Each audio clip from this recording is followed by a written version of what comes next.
Hi everyone, welcome to part 1 of Variation 13.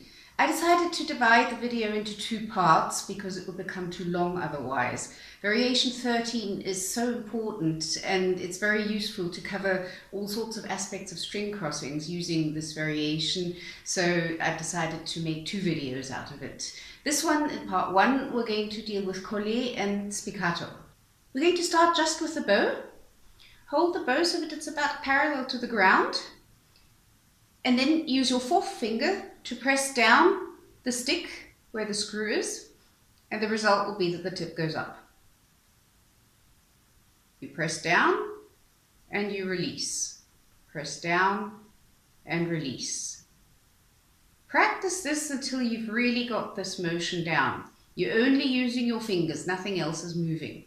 Because this is what you're going to need for your string crossings. By changing the angle of the bow, you will be able to cross the strings without using your whole arm, because it's just too fast to use your arm for string crossings. So just by changing the angle with your 4th finger, you can do the string crossings with your hand.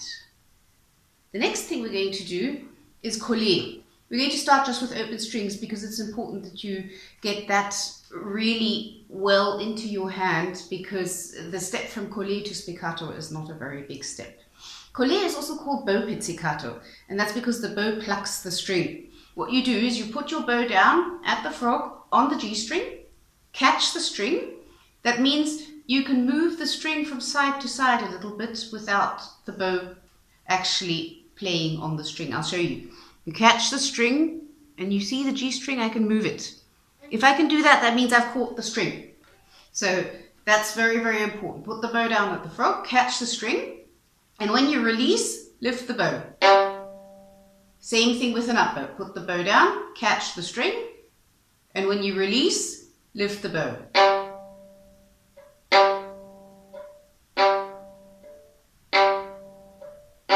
Notice I'm only doing that with my fingers. When you can do that, you can start practicing string crossings. Go first just G and D string.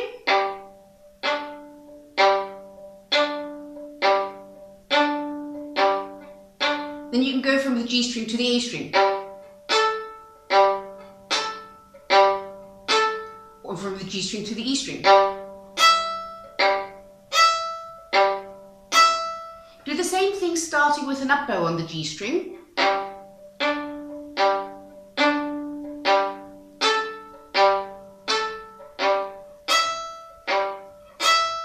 Notice that I'm doing the string crossings just by changing the angle of the bow, and I'm doing exactly this movement. Practice all variations of string crossings. Also start on the D string, and then from the D to the E string, and start up bow as well.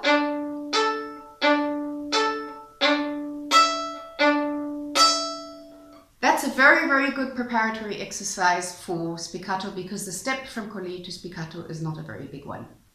Now we're going to do the same thing in spiccato. Basically, you're doing exactly the same thing with your fingers. The movements are exactly the same, but instead of catching the string, you're letting your bow fall on the string. So it's actually, to a certain extent, it's easier. So what you do, start at the frog on the G string again.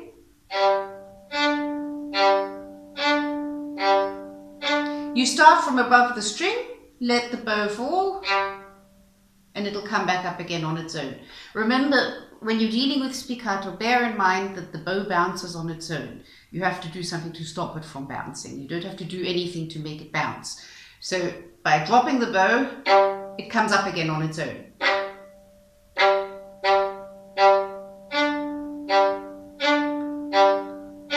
If you notice, my finger and hand movements are exactly the same as when I did collè. I just don't catch the string. do the string crossings just by changing the angle of the bow. Do the same string crossings as you practiced Collè, just G and D string, G and A string, G and E string. Same thing starting up bow on the G string.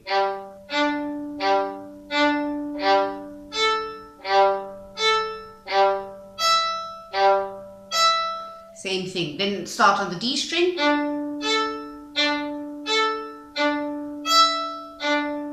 And the same thing starting up bow.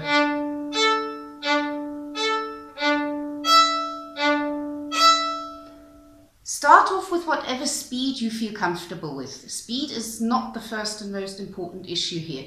If you get the movements right, then you will be able to build up speed. If you don't get the movements right yet, then you actually have no chance. So make sure you give yourself plenty of time. You can do it really slowly.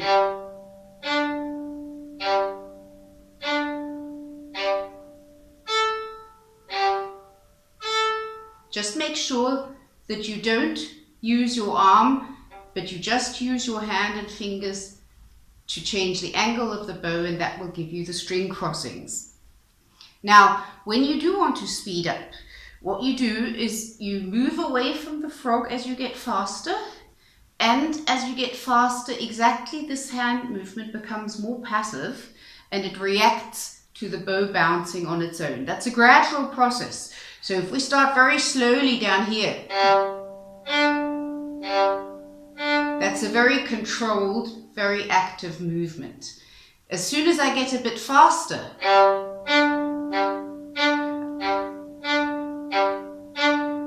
I'm already letting the bow do a little bit on its own, but it's still a controlled, active movement. If I get even faster,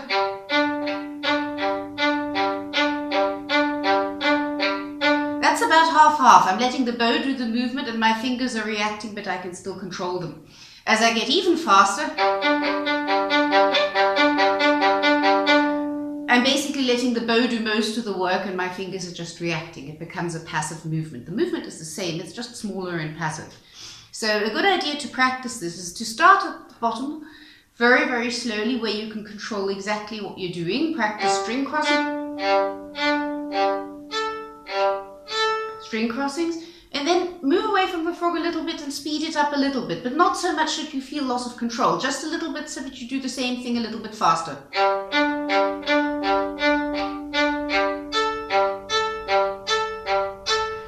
And that way you can very, very gradually speed up, because that's then not such a large step anymore. You can just go away from the frog centimeter by centimeter and speed up just a little bit. The first way to start practicing this variation is to practice the whole variation Collè. Collè is very, very helpful because you cannot do it fast because you need time to catch the string. So you can do the movement very slowly and get used to what your fingers are actually doing. So practice the whole variation at the frog Collè, giving yourself plenty of time.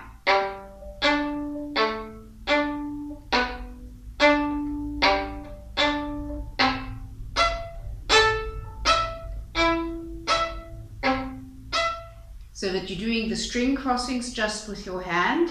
Make sure you catch the string. Doesn't matter, you can do it very slowly.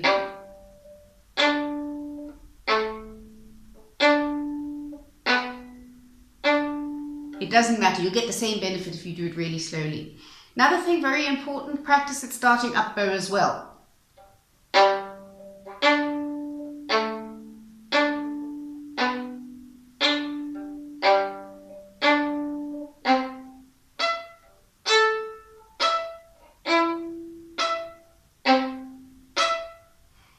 Just by practicing that, you're already doing a lot for your bow technique. After practicing this variation in Collè, you will notice that the spiccato will feel a lot easier. Start off at the same slow speed so that you're changing as little as possible, and you can even start off with Collè again, and then instead of catching the string, just let the bow fall. And then you can start practicing the variation in spiccato.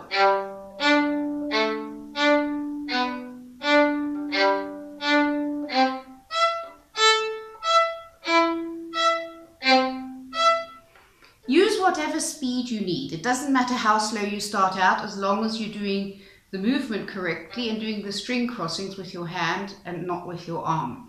So practice.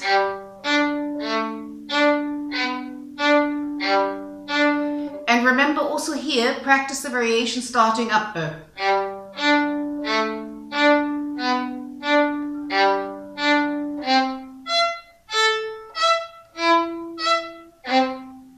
You need to be able to do both, so always practice both. Start down bow and start up bow. Another thing that's important, when you're doing all of this at the frog at a slow speed, to a certain extent it's comfortable because it's a slow speed, but by now you've probably already noticed that it is very, very strenuous for the fourth finger. So depending on how well trained it is, give yourself plenty of breaks. Don't overtrain it, that won't help. If you feel it's getting tired, take a break. Some people need to take a break after each line at first, but that's not the point. The point is that you're practicing this and training it. Now, as you speed up, again, like I explained in the preparatory exercises, the faster you play, the more you move away from the frog towards the middle, and the more this finger action becomes passive and not active. So the first thing you need to do is you need to make sure that you are using the correct part of the bow for the speed that you are using. When you're very slow, you're right at the bottom. Right at the frog. Now when you get a little bit faster, you move away from the frog.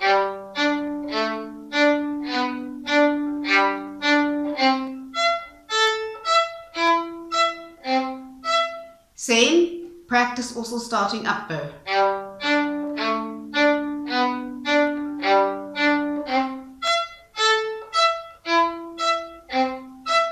Same thing. And as you get even faster, move further away from the frog and notice that you're letting your bow do the work. It bounces on its own. You're just directing on which string it's supposed to bounce, and that you're doing with your fingers by changing the angle of the bow.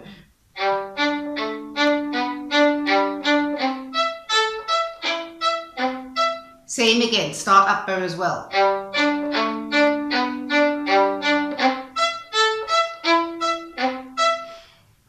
So practice the whole variation in the speed which you feel most comfortable with, and then go slightly faster and slightly further away from the frog. But make sure you still know what you're doing. As you get much faster, you move further away from the frog again, and the movement becomes more passive, but it's the same movement.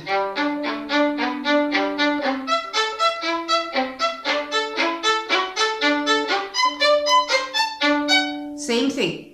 It's just that my fingers are now reacting to what the bow is doing and no longer directing the bow itself, because I'm using the energy of the bow to bounce and my fingers are reacting. It's important to do that further away from the frog. You can't do it at that speed at the bottom because you're carrying too much weight in the upper half. So make sure if you're practicing at a speed and it doesn't sound, you might not be at the correct place to do that speed of the bow. So play around with that. It's not the same with every bow. It depends on where the point of balance is. So you're going to have to find that out for yourself. Same thing, practice the fast one, practice that up bow as well.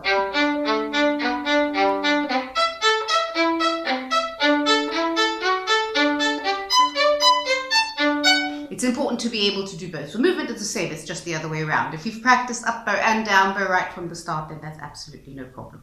In part 2 of variation 13, I'm going to talk about the bowing variations. The one has a slur added into it, the other one combines spiccato and détaché. We're going to do collè in the middle and at the tip on this variation, and we're also going to do martelé in the upper half.